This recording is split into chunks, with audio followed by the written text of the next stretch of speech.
So, yan po yung mga sales ko po yan sa TikTok dahil nagti-TikTok live selling po ako.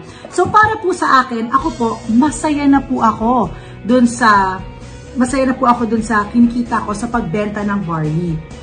Ngayon, ang maganda dyan kapag member ka po, meron po tayong tinatawag na passive income.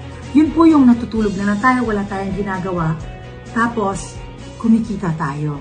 Dati, pag sinabing networking, ang unang pumapasok sa isip ko, ay, scam, ay, ayoko yan, ay, hindi ako naniniwala dyan, yung mga yumayaman lang dyan, yung mga hindi totoo, scam yan. Yun po, ako talaga, personal and honest opinion ko, ganun.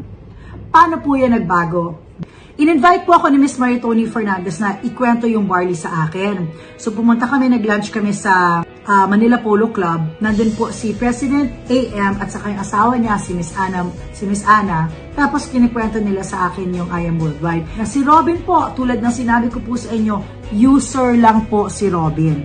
Wala siyang ginagawang pagbebenta ng I Am Worldwide Pure Organic Barley. Pero nung nakipag-meeting ako, pinakita nila sa akin yung wallet ni Robin sa I Am Worldwide. Na 1 week pa lang siya, meron po siyang 30,000 pesos. Sabi ko, oh my gosh, paano siya nagkaroon ng 30,000 pesos na walang ginagawa? Diba?